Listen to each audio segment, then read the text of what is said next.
नमस्कार मित्रों, आप सभी का स्वागत है। आज हम श्रीमद् भगवद गीता के दूसरे अध्याय सांख्य योग की दिव्य शिक्षाओं को सरल भाषा में समझने का प्रयास करेंगे। यदि हम गीता के सभी अध्यायों को एक विशाल वृक्ष माने, तो दूसरा अध्याय उसकी जड़ है। इसी अध्याय में भगवान श्री कृष्ण पहली बार अर्जुन को वह ज्ञान देते हैं जो केवल युद्ध भूमि के लिए नहीं, बल्कि हर मनुष्य के जीवन के लिए अमूल्य है। कुरुक्षेत्र की भूमि पर दोनों सेनाएं आमने सामने खड़ी हैं। शंख बज चुके हैं, रथ सज चुके हैं और युद्ध आरंभ होने ही वाला है। लेकिन उसी समय महान धनुर्धर अर्जुन का मन डगमगा जाता है। जब वह अपने सामने अपने गुरु, पितामह, भाइयों, मित्रों और रिश्तेदारों को देखता है, तो उसके हाथ कांपने लगते हैं।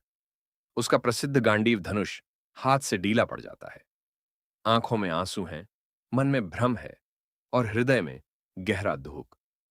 वह सोचता है कि अपने ही प्रियजनों का वध करके प्राप्त होने वाला राज्य किस काम का? ऐसा राज्य, ऐसी विजय और ऐसा सुख किस लिए, जिसमें अपने ही लोग न रहें? अर्जुन श्री कृष्ण से कहता है कि मैं यह युद्ध नहीं कर सकता।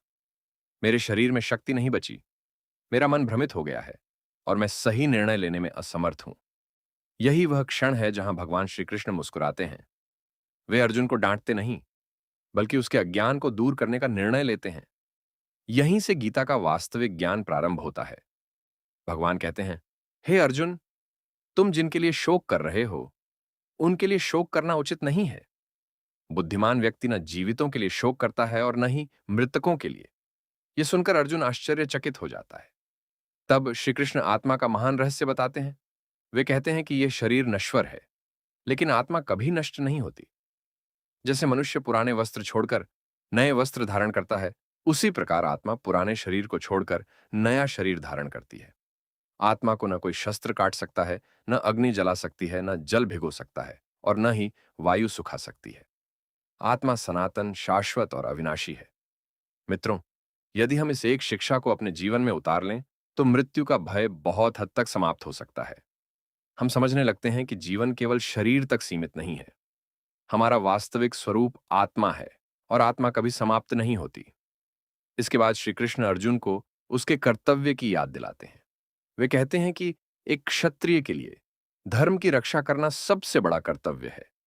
यदि वह केवल मोह और भय के कारण अपने कर्तव्य से पीछे हट जाएगा, तो यह उसके लिए उचित नहीं होगा। भगवान यह नहीं कहते कि युद्ध करो क्योंकि तुम्हें क्रोध है। वे कहते हैं कि युद्ध करो क्योंकि यह तुम्हारा धर्म है।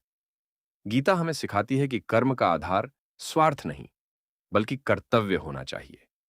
आज हमारे जीवन में भी कई बार ऐसे अवसर आते हैं जब हमें कठिन निर्णय लेने पड़ते हैं। कभी परिवार और कर्तव्य के बीच, कभी भावनाओं और सत्य के बीच, तो कभी सुविधा और ईमानदारी के बीच।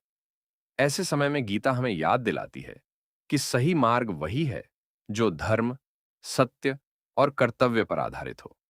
इसके बाद भगवान श्री कृष्ण गीता का सबसे प्रसिद्ध संदेश देते हैं।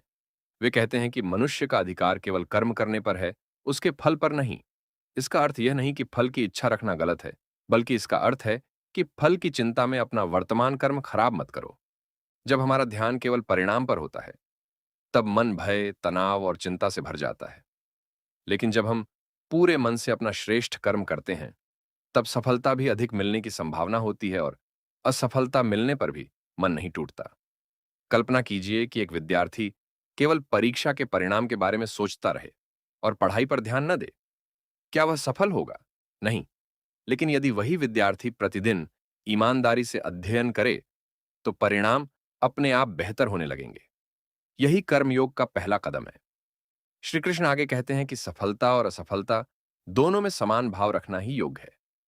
यदि सफलता मिलने पर अहंकार और असफलता मिलने पर निराशा आ जाए, तो हमारा मन कभी स्थिर नहीं रहेगा। इसलिए जीवन की हर परिस्थिति में संतुलन बनाए रखना ही सच्ची बुद्धिमानी है। यहीं से अर्जुन का मन धीरे धीरे शांत होने लगता है। उसे अनुभव होने लगता है कि भगवान केवल युद्ध की बात नहीं कर रहे, बल्कि पूरे जीवन को समझा रहे हैं। यही कारण है कि भगवद गीता आज भी उतनी ही प्रासंगिक है जितनी हजारों वर्ष पहले थी। अब भगवान श्री कृष्ण अर्जुन को एक ऐसे व्यक्ति के बारे में बताएंगे जो सुख दुख, लाभ हानि, सम्मान अपमान, हर परिस्थिति में शांत रहता है। ऐसे ज्ञानी को स्थित प्रज्ञ कहा जाता है। उसके गुण क्या हैं और हम अपने जीवन में उन्हें कैसे अपना सकते हैं, यही हम अगले भाग में विस्तार से समझेंगे।